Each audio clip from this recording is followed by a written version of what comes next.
Yes, 100 shows. I am so proud of that number. 100 shows. I can't believe it. Just over 2 years, and this is my 100th show. And I couldn't have wished for a better guest, Ted Forbes. Ted, welcome to the 100th show. Thank you, Paul. Thank you very much. I'd just like to put it on record. Thank you for all the comments you've put out there for my show, and others, of course, that you've done from it. It's been absolutely superb. Thank you again for that. Am I the first rerun guest? No, you're not, unfortunately. Oh. I've had two others. I do apologise for that. No, you're not. I've had Martin Bailey on twice and Karen Hutton on twice. Well, they're better than I am, so that I don't blame you. Well, it wasn't anything to do with that at all. No. But anyway, this show's going to be slightly different because obviously I've interviewed you before, talked about your show. I do want to touch on the changes that have happened with your show, just very briefly. Sure. Because obviously you left your work in the as a curator and art and that sort of thing, and you started off professionally with art of photography. Mm-hmm. Just give us a general synopsis of how things are going with that and plans for the future. Sure. Yeah, it was 2 years ago, just a little over 2 years now. So I left July of 2014. I left. I worked at the Dallas Museum of Art, and I decided I wanted to do this show full time. I had started this so I could learn how to do video years and years ago, back in 2008. And I just, it got to a point where it was taking so much of my time, and I enjoyed doing it. I'd always done it. I never intended to do it for a living. But I got to a point where I had to choose one or the other because it was so time consuming. I was producing a lot of videos. And at that point I had a couple sponsors, Squarespace and things like that. And so I needed to do one or the other. And I thought, well, I'm going to take a huge leap of faith here because I really believed that this was the right thing for me to do. And that I liked a lot of aspects of the museum, but it's also political and it's harder to get things done. And you're dealing with, older art and the whole museum atmosphere. And I wanted to change. I wanted to do something new. And gosh, since a year into it, I reached 100,000 subscribers on YouTube. And then just this last year, I passed the milestone of 200. And things are going really well. I'm trying to figure ways to produce more content.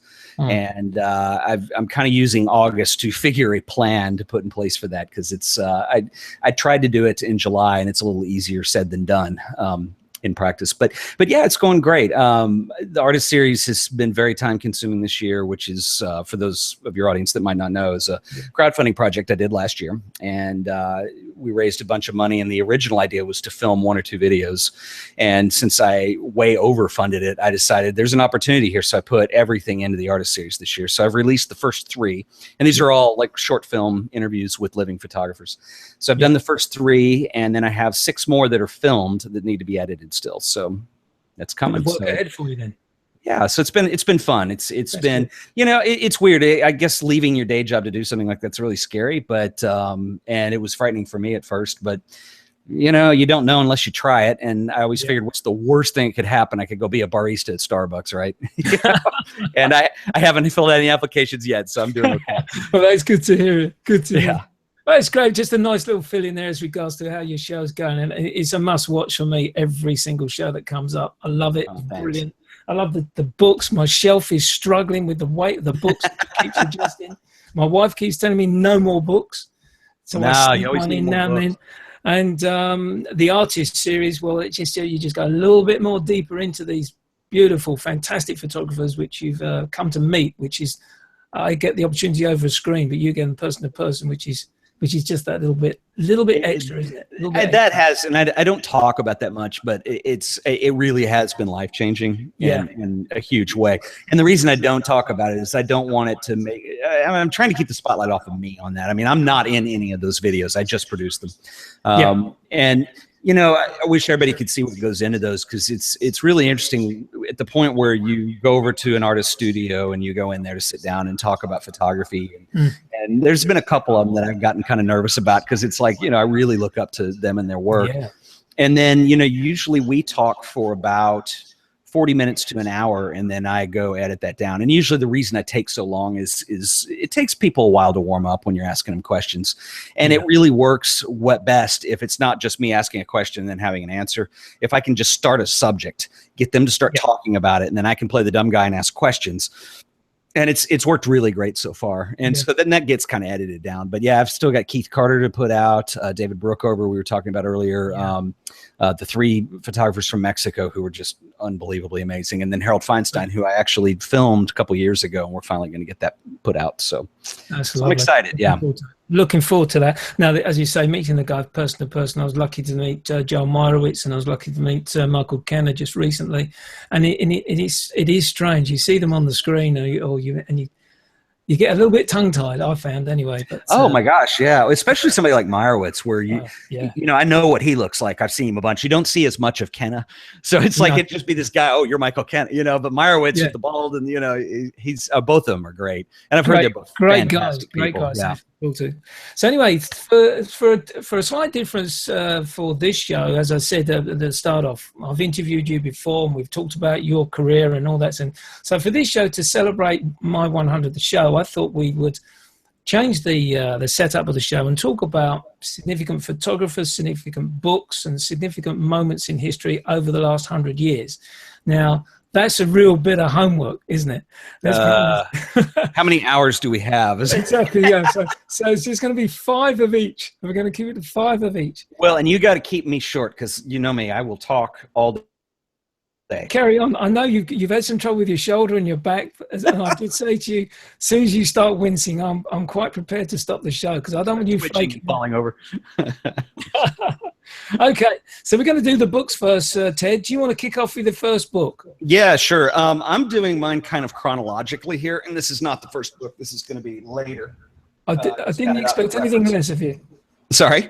I didn't think anything less of you. It had to be chronological. Thank you. I appreciate it. The first book I'm going to do is this one, which, you know, I was more conservative than you were with my picks, but this is Family of Man, which was the Edward Steichen book. And this was actually a show that was done at the Museum of Modern Art in New York. Can you see it?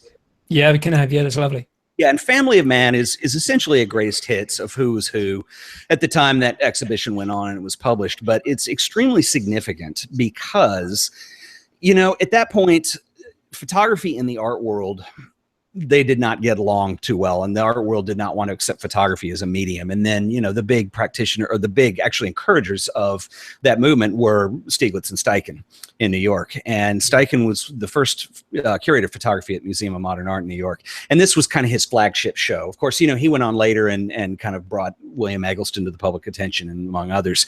But Family of Man was just kind of a greatest hits show of photography. And the photography in here is beautiful. I could tell you a couple quick stories about this. If you look around online, like if you do an image search, there are images that exist of the exhibition, and it was really pretty junky. I mean, it's just graphics everywhere and everything's crammed in. Yeah, but it's an extraordinarily significant book, and this is the catalog from that show, and you can still get it.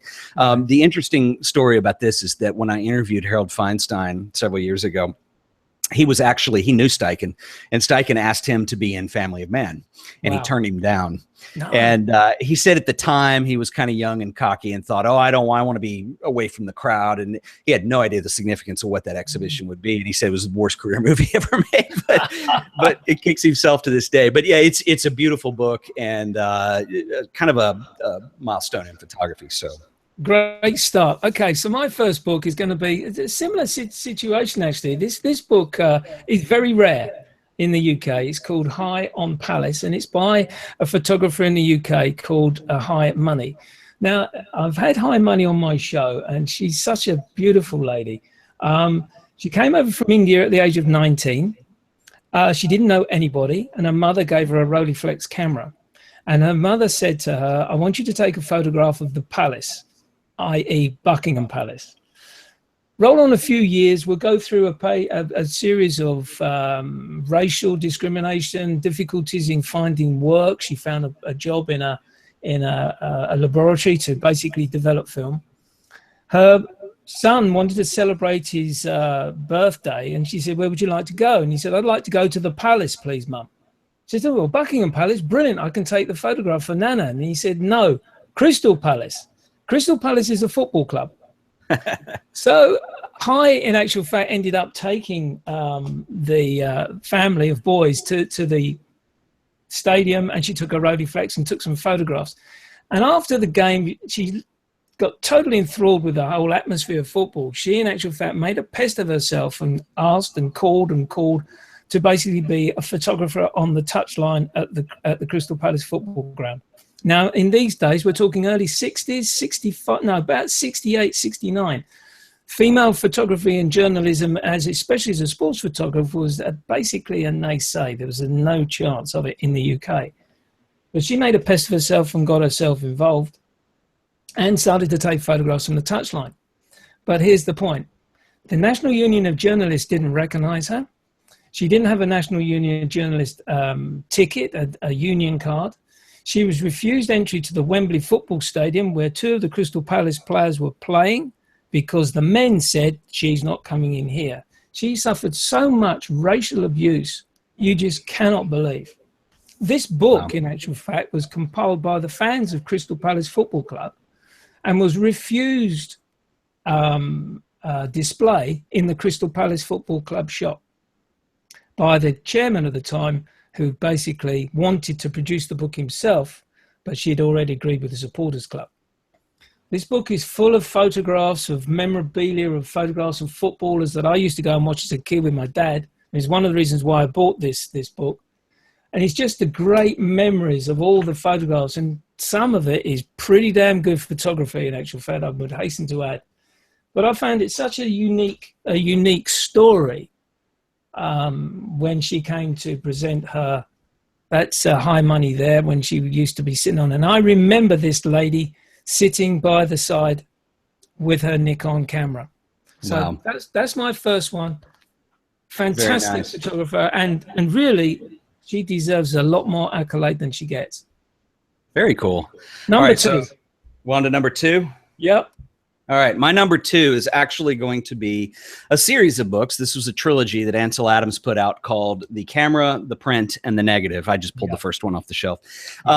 These aren't even that great, to be honest with you, historically. Well, historically, they're extremely significant. They were the first really documentation that Ansel Adams had done of the zone system that he was developing with Fred Archer, which changed the way that people produced black and white images that were serious about printing in the darkroom. And a lot of people don't understand the zone system in context today, because it was at a time where, you know, now we have variable contrast paper, and it was really challenging to get a print before we had some technological developments. And so, you know, Ansel and Archer were working on this process of being able to essentially get a negative that would be a lot easier to print on. And they discovered along the way the whole zone system, and the fact that you could actually expand or contract your dynamic range depending on temperature, development time, things like that. And so that was kind of the first treatise on the zone system. And even Ansel admitted later, I don't think he had an editor on that book, and he over explains everything. And there's actually easier to understand books that were written later by his students that came out. But I think just in terms of, you know, and a lot of Ansel's contribution to what he gave to photography from an educator standpoint, I think it were wrapped up in those books. So that's my number 2. That's your number 2. In actual fact, I've got the camera, and the next one to buy for me was going to be the print, because I've never studied the zone system and I wanted to read it. But I must agree with you, the camera, in terms of its book, is such a difficult read. Oh, they're all difficult. He was not a writer, and I think he admitted so much. Yeah. And if somebody is interested in the zone system, which really it's not as applicable now as it used to be, unless you shoot, you shoot on black and white film. Yeah. But you know, it is applicable in that sense. And if you're interested in getting into that, I think there are other books that are probably easier to read. But the cool thing is all 3 of those books you can usually find at the used bookstore for like just exactly right, exactly. Nothing, you know? Yeah, so they're fun to have. So okay. My book number 2, you touched on this fellow a couple of shows back. Sure did. Jacques-Henri Latigue, who I've been fascinated by the work that he created as a basically he was a young boy, wasn't he? Let's be honest, was he 8 or 9 when he started taking photographs? Yeah, he was a kid, and then he shot up until he died, and he would live to like be 100 or something. I know, it was crazy, incredible. But I was in Amsterdam on business a few months back, and I happened across an exhibition in Amsterdam at a place called FOAM, F-O-A-M, and they put on regular exhibitions, and they had Latigue Life in Color. And you mentioned this on one of your shows, and I in actual fact got this book on the back of that show, and it is Latique work in color. Now, we spoke about this briefly. I'm going to pick your brains a little bit. Can you keep it simple? How did he produce color photography at this time?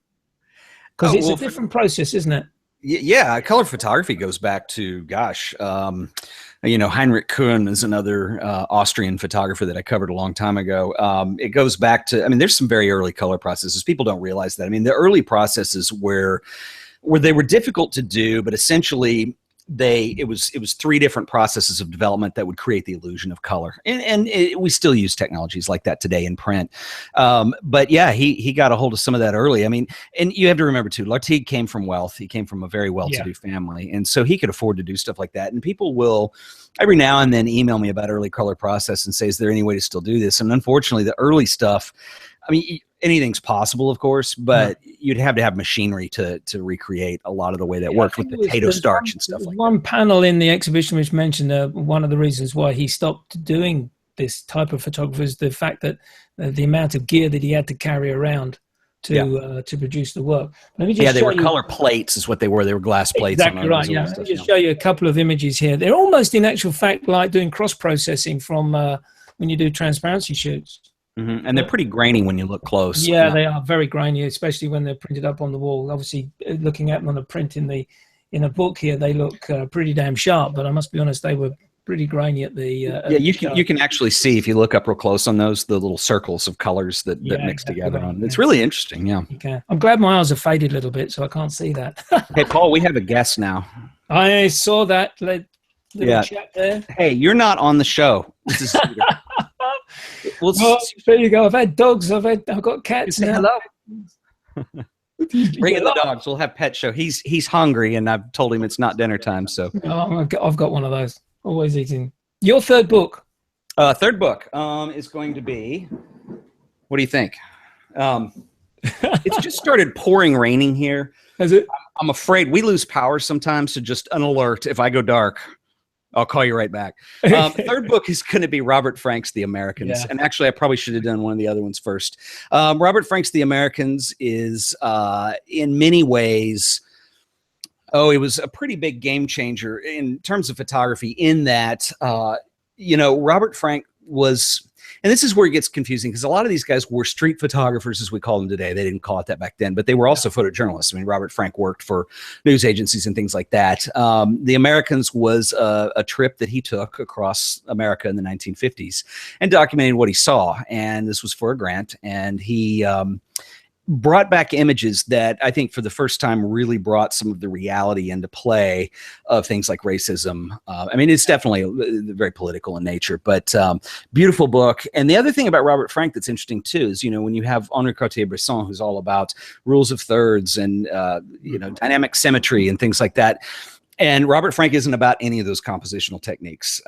His work is almost a little jarring to look at, like the camera's not straight, and it's all done by intent. It was a divorce from all that stuff. Yeah. And he was the one who had the cojones to come out and say, you know what, this is art and I'm going to make it. And this is a classic. So that's my number 3. Is that where we are? We're number 3. That's a good choice. And actually, in fact, some of the sort of camera angles you were mentioning there remind me of Daido Moriyama and his work, which just blew me away when I saw that exhibition. Yeah, definitely. My third book is a book by Simon Marsden, as it says here, but he was later knighted, Sir Simon Marsden, who sadly died a few years ago. This one is called Venice. Simon Marsden was a prolific infrared photographer, infrared film in a Nikon camera, and I think he just kept it to the basic lenses, the prime lenses. But this particular book is where he studied Venice and went around. And this,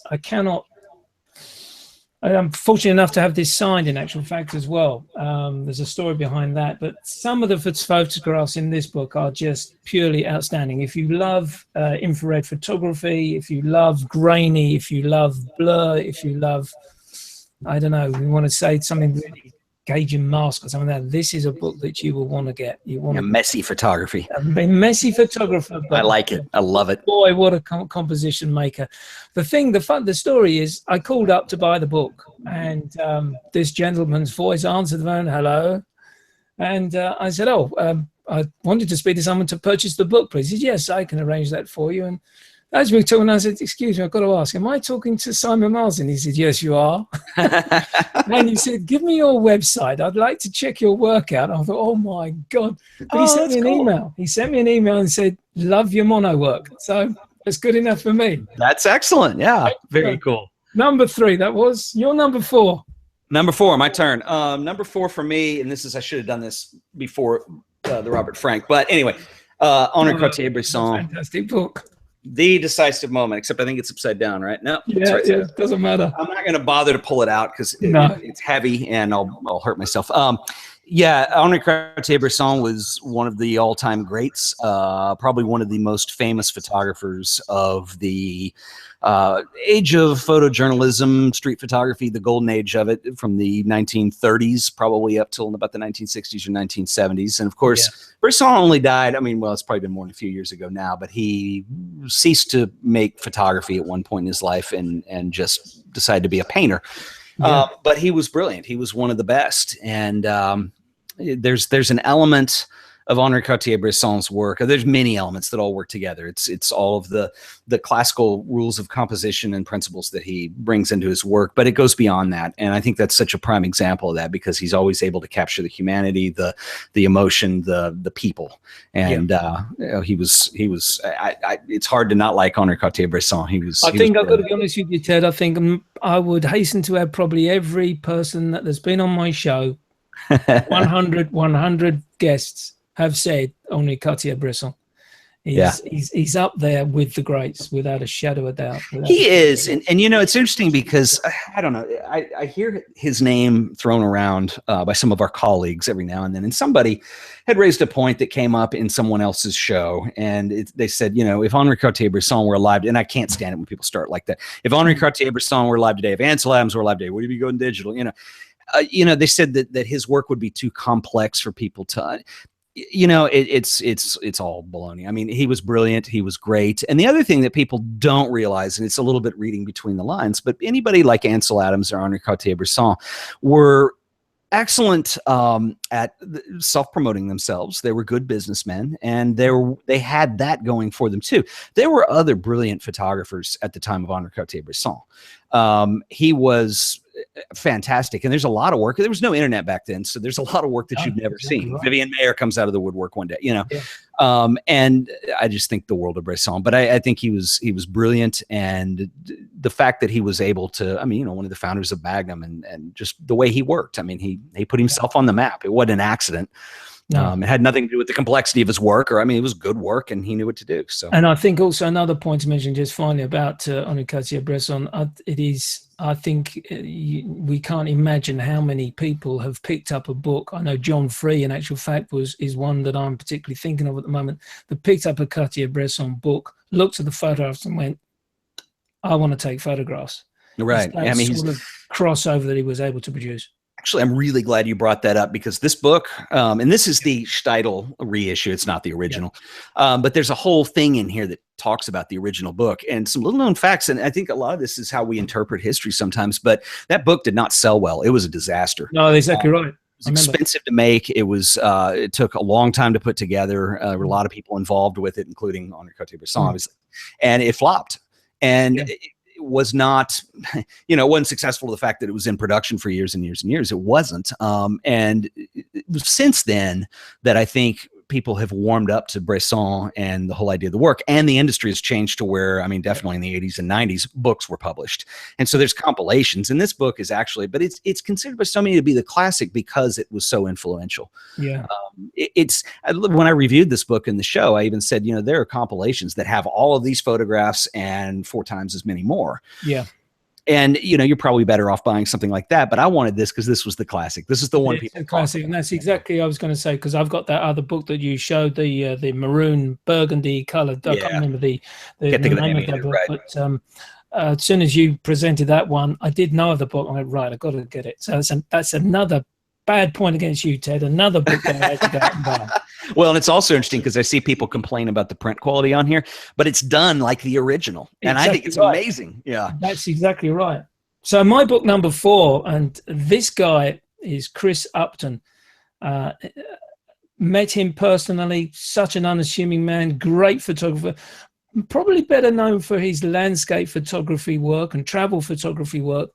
But this particular book is a project which he did on the closure of the Thoresby mine in Nottinghamshire. We went through a period in the, this got to be around about the late 80s, early 90s. No, probably I'm wrong there in actual fact. Yeah, probably around about that time. A little bit later, there's a date. I should have really checked the date. But anyway, he got invited to take some photographs, and he went up there and realized there was a project in hand here. And it is an amazing collection of books, of photographs, sorry, of basically going through the last year, the closure of this mine. And I won't read it out to you because we're a little bit pressed for time, but at the back of the book, there are some very, very poignant words written or said that he's put down by the miners themselves. And he does a collection of the portraits of these happy band of fellows that he got to make. So that is my book number 4. It's by Chris Upton, Thoresby, The End of the Mine. It was one of the last mines to close in the UK. Fantastic. Great guy as well. Great guy. Which number are we on now? 5? There's 5, the last one. All right, 5. I'm changing mine from I originally picked this weird book. I mean, this is so wonderfully absurd.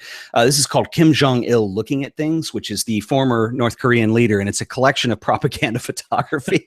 And it's like, here he is looking at cornstarch. Wow. The next page is looking at a cartoon.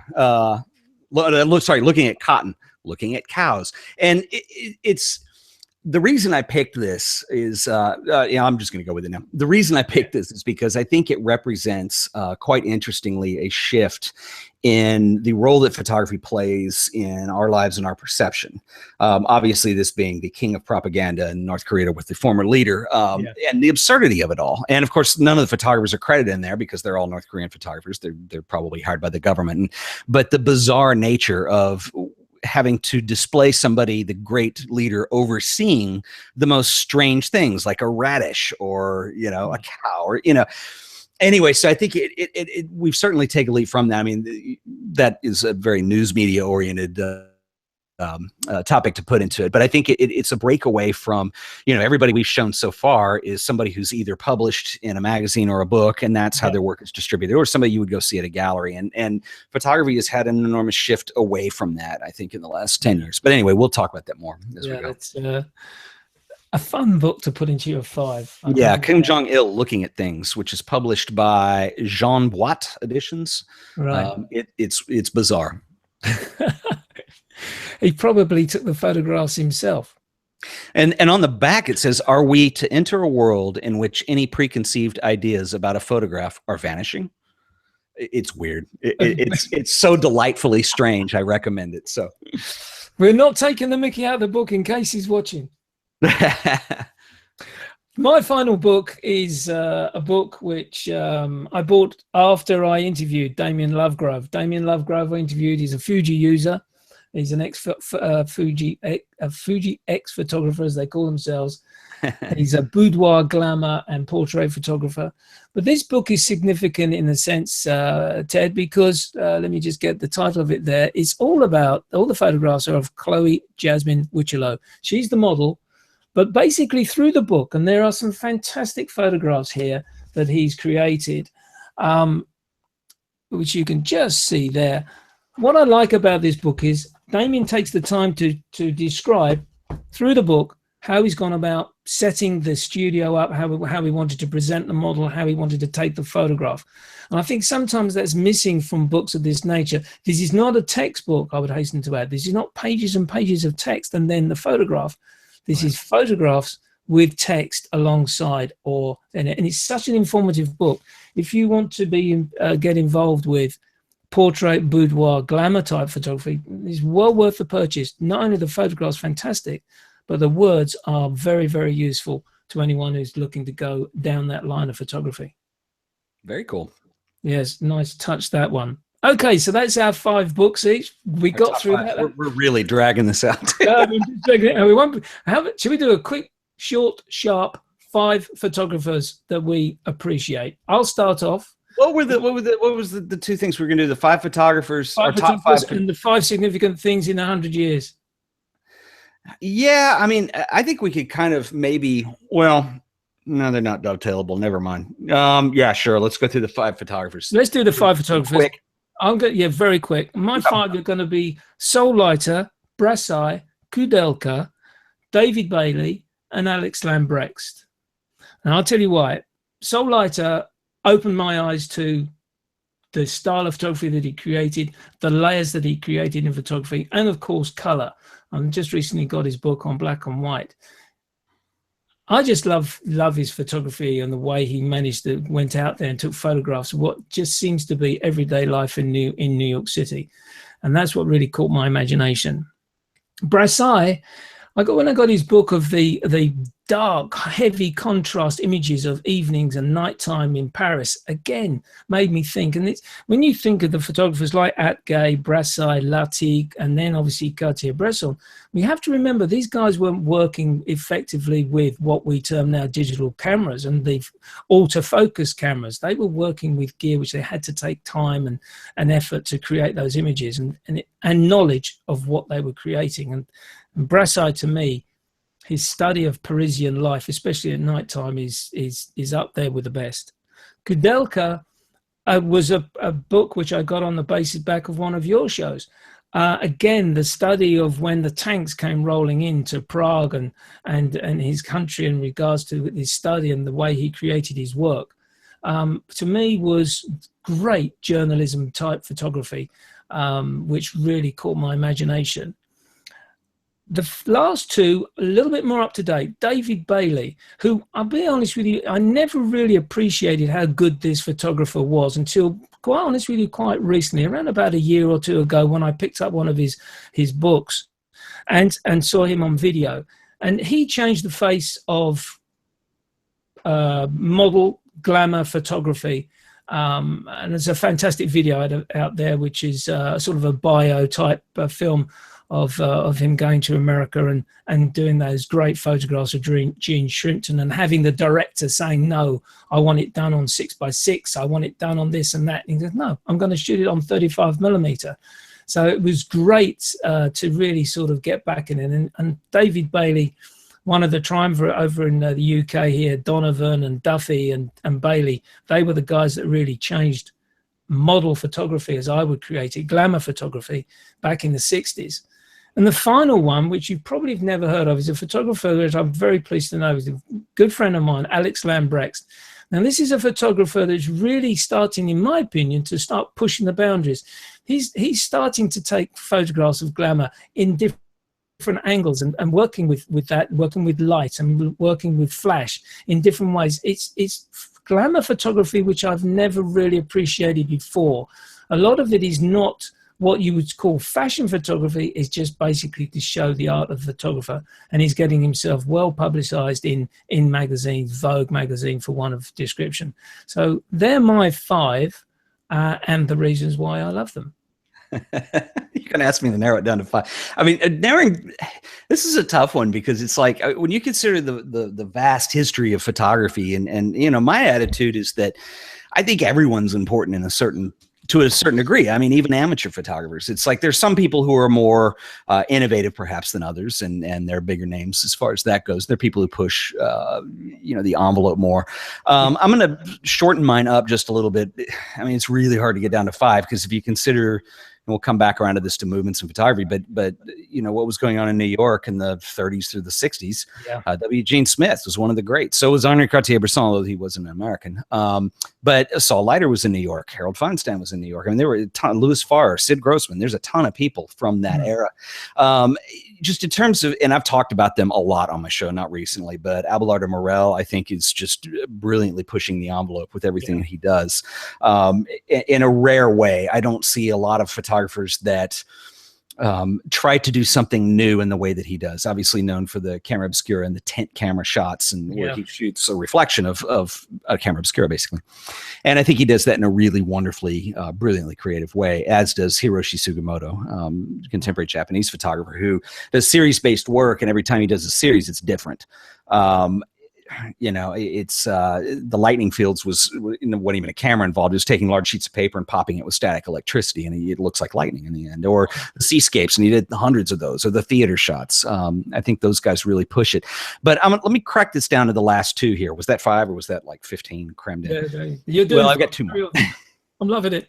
The other 2 that I want to talk about, you know, in filming the artist series this year, you know, when I start doing that and you start to call people and it's cold and it's out of the blue and you don't have anything, I had several people, I won't say who they are, say, well, can you send me some of your work so I can see what the series looks like? And I'm like, well, it doesn't exist yet. So I'm like having to go off of like this hypothetical idea. And I ended up with a couple people that I was less familiar with their work and I was very familiar with their name. I think Laura Wilson was one of those people. William Wegman was definitely a well-known name, but so far everybody's just been very surprising in just how completely brilliant they are. But there's 2 that, and I'll use these for my last 2, that if you're not familiar with their work, you need to go check it out. And if you watch my show or the artist series, it would probably help you'll probably enjoy it more if you're familiar with their work before I put these out in the next month or 2 here. But one of them would be David Brookover, who has been on your show. Is a good friend of both of ours. I think the world of David. He's become a friend. I went up to Jackson Hole to film him for artist series, and he's a brilliant photographer, and his attention to detail, his commitment to excellence. He owns his own gallery. I mean, he's found a way to make it all work, and he's a great photographer. We've talked about his book, The Road. What I discovered about David that I have a deeper appreciation for now even is he's a photographer who essentially he's a landscape photographer, but he employs different processes that cross over between digital and film to what he's doing. And he works with a group out of Arizona that do all of his printing work called Hidden Light. And they're an unusual studio because they do silver gelatin still. They also do platinum palladium. There's some brom oil stuff they're experimenting with. And they'll do some of this from traditional film sources, and they also make digital negatives. So it really opens up the possibilities of what you can do. And just seeing that in the realm of landscape photography and having already been a friend of David's and really liking him. I mean, it was an amazing trip. And I just really think David is one of the most underrated photographers, particularly for landscapes in the United States right now. I couldn't agree more with you. Yeah. The other one I'm going to mention really quickly is a woman named Graciela Iturbide, who is, I was sort of familiar with her work. I knew she was a big name. She was really important in the Mexican photography scene. In going to Mexico and the 3 people I interviewed, particularly her, I just came out with this feeling that Mexico, for whatever reason, is just very underrated on the world stage. Photography is not a new thing there. It's been around since daguerreotype came to the U.S. But I think in the culture of the art world in Mexico, I just don't think they care as much. And I don't think it's as much about ego necessarily as it's about, it's very reflective of Mexican culture, the importance of family, the importance of tradition and history, you know, the old country versus the European influence versus what is happening today. And Graciela is a photographer who is, I don't want to guess her age wrong, but she looks incredible. She was a student of Manuel Alvarez Bravo's. She was one of his proteges. And the way her work employs a sense of symbolism, mysticism, it really was just mind-blowing to see. And then to talk to her and hear some of these stories behind it. And everything is kind of almost this journalistic reflection, not that this is new for an artist to do, but of things that have gone on in her life. And we touch on this in the interview, and I couldn't believe she shared some of it because some of it is deeply personal. But, you know, she had this obsession with photographing death at one point in her life and felt this weird connection and this draw to it. And I have one of her books over here. This one's easy to find. It's called Graciela Iturbide. This is called Eyes to Fly With, and that's a self-portrait of her with a live bird and a dead bird. She does these kind of symbolic self-portraits sometimes. But she was walking through a cemetery, and there's much more to the story, but I'm keeping it short. And she found, it was a corpse. It was this guy who had died a few days earlier, and the vultures had been picking at him, this guy. So she's coming through the cemetery, and voila. And gruesome image, but she said it was, she really felt this calling that as if death was saying, you want photograph death? Here you go. Don't do it anymore. She said it was the last she did. And then she became obsessed with birds after that. Anyway, she's a brilliant photographer. I don't know. That was a really special person to get to meet and go film, and very underrated. Anyway, I'll end it there because we're going to. No, it's good. I'll talk all day. So just want to come back on David Brookover on the back. Says we both mentioned about him. The thing that I found about him so interesting when I had him on my show was talking about the materials that he used, which have been handed down. The recipe for making these materials has been handed down within the Japanese families, and he's really working with, as you say, he's looking for the fine detail of the whole package, not just the photograph, but it's the frame and it's the material. And the presentation of the work at the end, and that was the thing that really caught me. I thought, wow, this guy's that's interesting because when a bit of Epsom paper and printing a photograph, this guy's going into detail. Oh yeah, well when he was on your show, he told his biography story about how he got started, and he spent a number of years in Japan, and that's when he started to shoot photography. And what's interesting to me is that David, and I'm sure he realizes this, he has to, but there's an enormous influence of Asian culture in what he does. He's not Asian. But he brings a lot of that influence into his own work. And I think it's on the level of detail of caring about what materials things are printed on, what process was used, and just that striving for perfection that he does that I think makes him very, very unique in that regard. But he's clearly an American photographer, and his work looks like an American photographer. Yeah, exactly. But it has that influence. I think it's wonderful. Yeah, it's as you say, a very underrated photographer indeed. And anyway, that's great for those 5 photographers. Thank you for your numbers there. That was brilliant. I didn't expect you to keep to 5 for any stretch of the imagination. I didn't keep to 5. I gave you like 15. 15, that'll do. So 5 significant moments in history over that 100 years. Now, 100 years, there's thousands of things that happen, but for me, 5 significant moments that have happened in photography would be the establishment of Nikon. Why did I say Nikon? That was in 1917. That's because Nikon was my first SLR camera, to be perfectly honest with you. But they didn't actually create an SLR camera until 1948, after the Second World War. The World War II, in actual fact, was very significant, I find, because you had the photography seemed to, in my impression, seemed to take off in that period of time, where people were obviously going out with the troops and taking photographs and presenting. Not everything obviously was printed in those days because they were very mindful of keeping things sort of underhand and quiet, so to speak. But I think it was a significant time in photography where so many guys started to go out into the field with cameras and do their journalistic work, which in actual fact brings us around to the establishment of Magnum, which I think is arguably the best agency that's ever been created for journalistic work. And the list, I can't even begin to start the list. We know Henri Cartier-Bresson was involved, and loads of others that I can't even begin to think. You'll know them off the bat. I know, Ted. Then we come to the Vietnam War, which obviously from my situation being a youngster around about the 60s, it was such a big thing. It was in the papers, in your face all the time, in the magazines, Time Life magazines, all these sort of things. It was a significant time for journalistic efforts, not only, of course, the Vietnam War, but we had other things going on in Europe. And we obviously had the Baader-Meinhof, we had the IRA, we had all sorts of journalistic opportunities for these guys. So it's a really significant time for me. And then, of course, the final 2 really are sort of interrelated. We had the digital age start big time back end of the 1990s. And we've seen just a proliferation of digital cameras and people getting more and more involved with photography. Added to that fact, they've got a camera in their hand all the time now with the iPhone or the mobile phone. So they're my 5 significant moments in the last 100 years, 1916 to 2016. I know things happened before. They're my 5. That's a tough one because, I mean, photography is relatively young, considering, I mean, you have half of its lifespan right there, which, let me change this up, Paul. Rather than give you 5 bullet points here, let me respond to some of the things you said. Maybe we can converse about that a little bit, because I think there's a common thread among a lot of the things that you brought up. I think that's interesting to say the last 100 years, starting with 1917. But I think the major significance, you said the beginning of Nikon, and I would go even further to say the beginning, or the the proliferation of 35 millimeters, the standard format.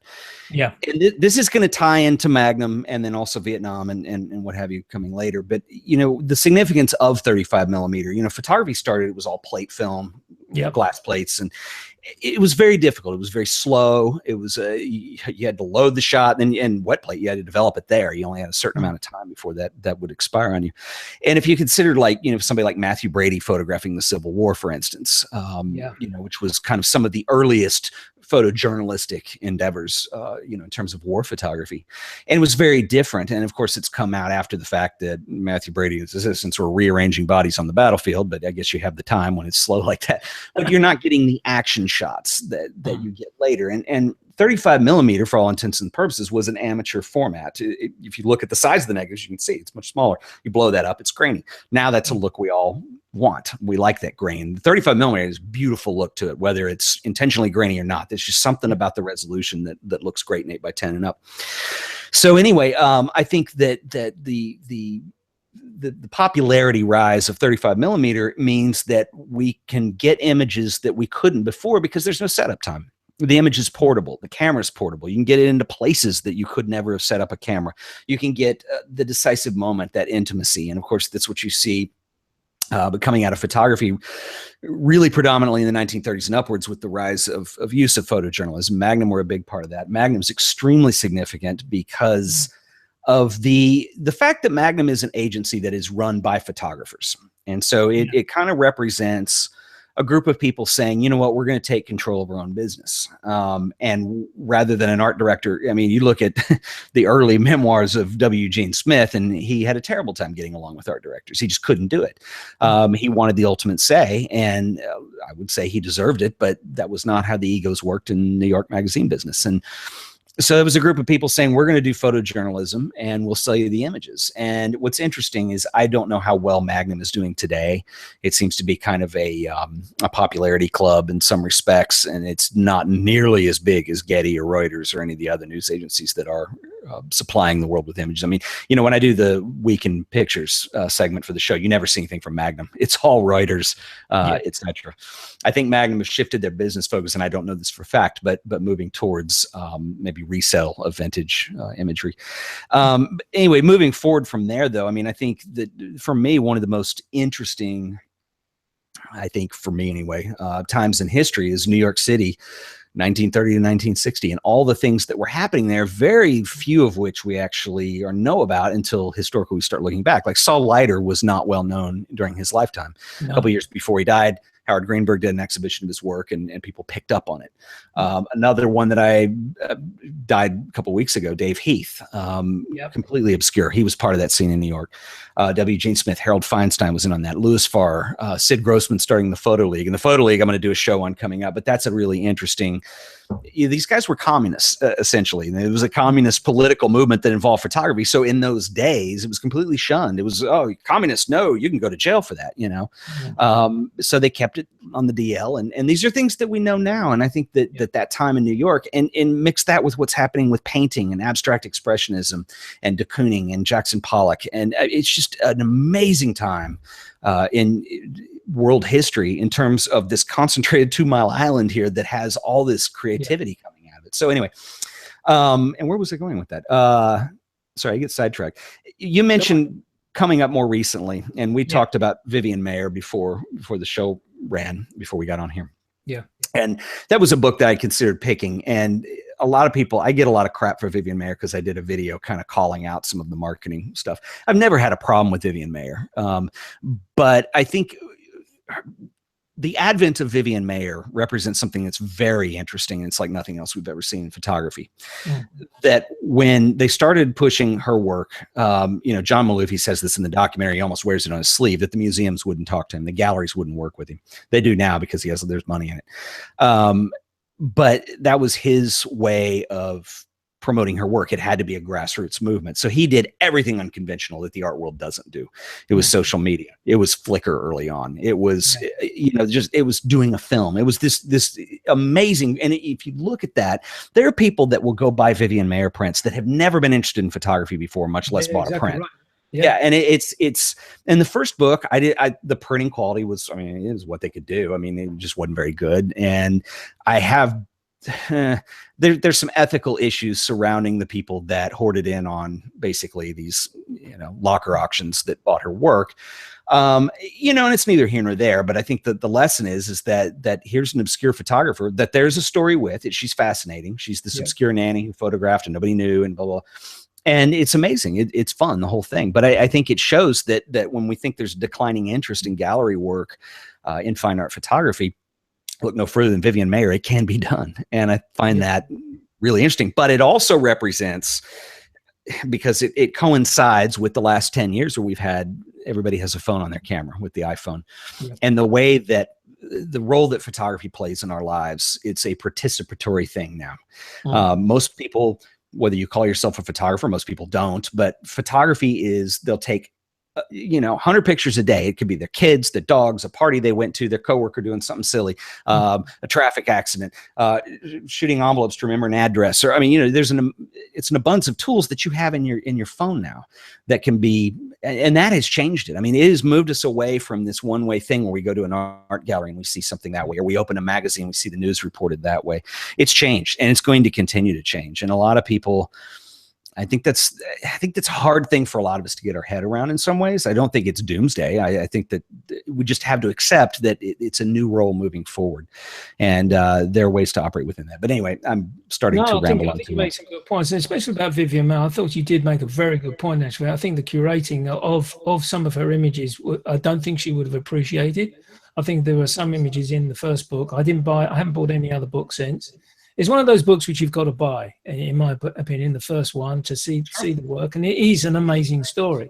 But I do agree with you. I think there were some images in there. I thought to myself, I don't think she would want that one to be shown because it's not as good as the others. Yeah. When you put a book together, you want all quality images.